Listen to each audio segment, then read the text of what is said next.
We need to put a blog up. We need to start talking about what you've learned, what you've not learned, investments, all this stuff.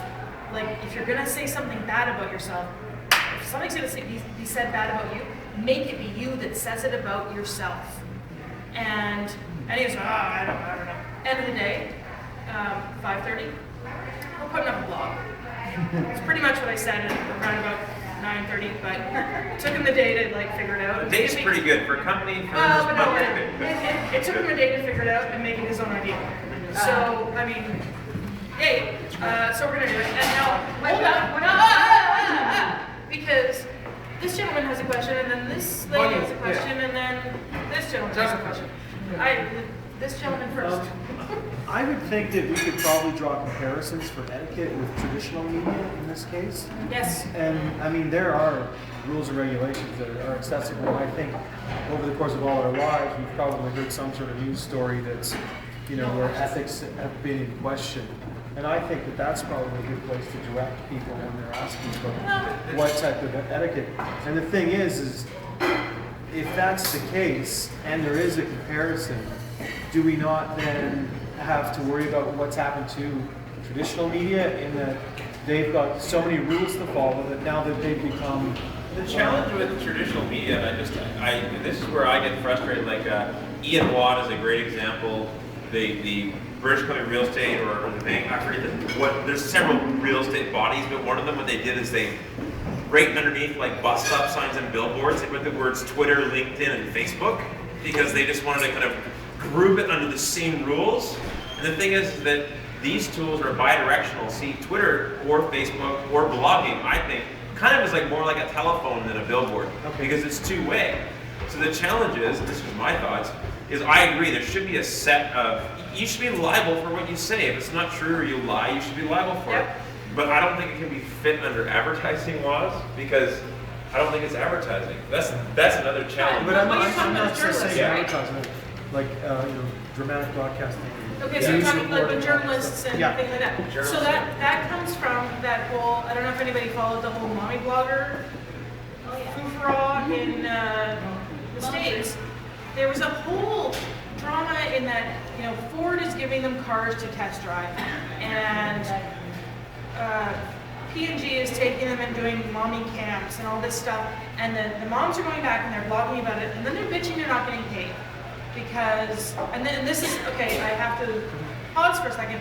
This is my own interpretation. I'm probably wrong.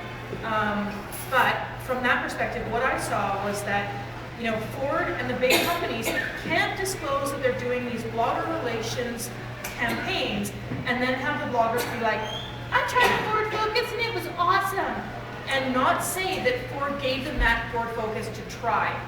There was a disconnect in there, and the FTC was going to get involved, and so that's an ethics, not an etiquette issue. I mean, ethics is an etiquette issue. Ethics is an etiquette issue because, and so there was a whole whack of drama around should you disclose and should you pay me and how does this work? And I'm starting a blog network in June. Okay, but. From that perspective, yes, I will absolutely say, I got product to review. I got to go on this trip. I did this thing, it was cool, and you should go do it too. I will disclose that, you know what, Neighbors Mark sent me to Kentucky. It was awesome. Well, I think a lot of people learned from Chris Brogan and Kmart. The Chris Brogan and Kmart thing was weird because Chris is such a public figure. And they jumped all over him because of the fact that Chris is the nicest man in the world. Chris is the nicest man in the world. I've never honestly met anybody who is more inclusive and more. Some stranger can walk up to Chris and give him a hug, regardless. He's fantastic. So the Kmart thing was he was given, I think, some gift certificates to give away. And people were like, "You sold out," and it's not that he sold out. Dare you? Well, he countered it really well and said, "You know what? I'm trying to do something for my readers."